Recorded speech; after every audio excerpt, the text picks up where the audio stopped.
pink. Think pink when you shop for summer clothes. Think pink.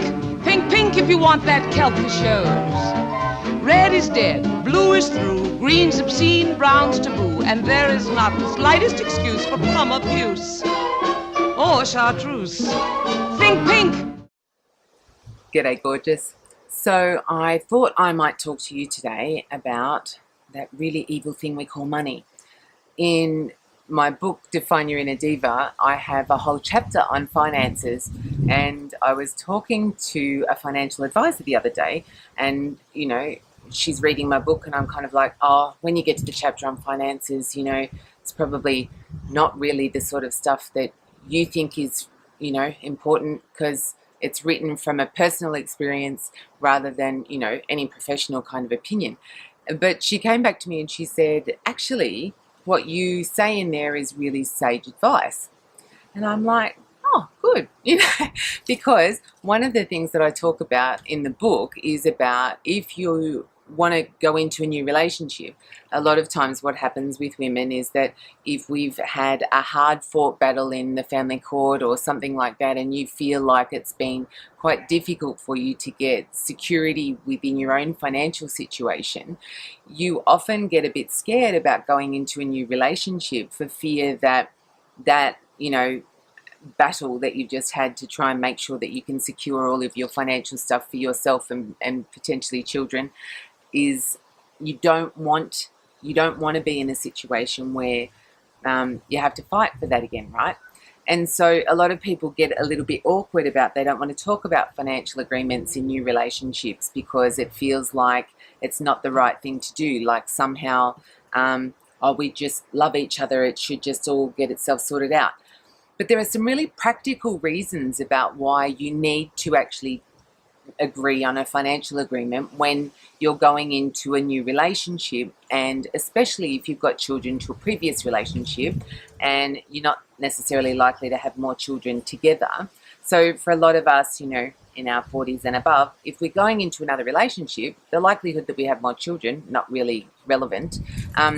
But what is relevant is making sure that we cover off what happens to our finances if anything should happen to us and we're still with our new partner. Now, because some people get married, some people won't, and it doesn't really matter at the end of the day what you do, but what is important is to make sure that you cover off the things that are going to cause your partner grief after you're gone. Because God forbid something should happen to us, but sometimes it does, and we can't help these things, we can't predict it. So I always say when you're going into a new relationship, what you want to make sure of is just that you cover off for what might happen in the event that something else happens, and there's an entitlement that would go to your partner rather than your children. So for example, superannuation. Some people, like, especially here in Australia, if you've got a government job or that sort of thing, there'll be superannuation components that you have that will automatically go to a partner rather than you being able to will them somewhere. And often it's better to let that go to a partner because the partner gets much more value out of that than your children would. But then what you want to do is make sure that you can cover off, usually through an insurance policy, on the obligation that you would have actually left to your children instead. So does that make sense? So if my super is going to go to my partner because I died, then I want to turn around and say, what's the value of that super? And I'm going to take a separate insurance policy and I'm going to make sure that that goes to my children. And then I'm going to tell my children that my superannuation is going to go to my partner for these reasons and that I've taken separate insurance to cover them for that. And the reason that this is really important is because I see it all the time where you've had a second marriage or something later in life. Often what happens is the will says that a partner has a right to stay in their family home if they bought a property together, for example, until the partner and until the other member of the couple passes away, and then it reverts to their children. Problem.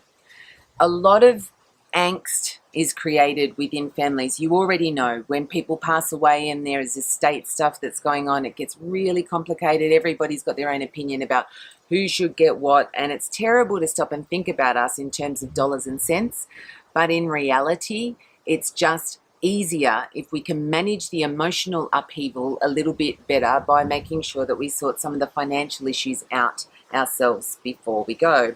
So I have seen it where the partner, like people have been married for 20, 30 years, right? Because they met in their later life.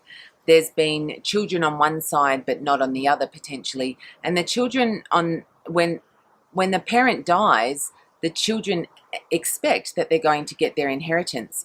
But if the only thing standing between them and their inheritance is the stepmother or the stepfather, then things turn pretty nasty in families. And I know it shouldn't be that way, but it just is.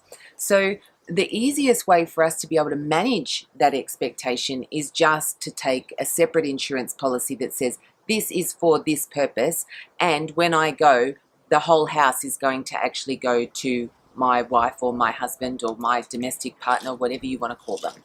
And the children are then told that this insurance policy is to offset that value, or this insurance policy is to offset that value of superannuation, or whatever it is the case may be.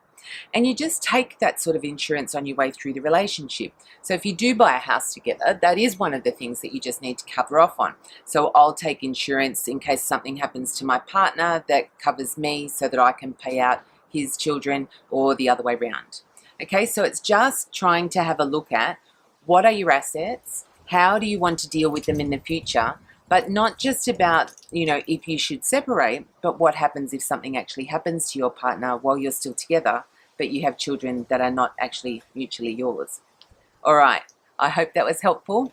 All right, see you soon. Pink for cheeks and pink at your lips, pink for shirts and all of your slips, just a touch of pink at your knees, and if you please, What? pink chemise.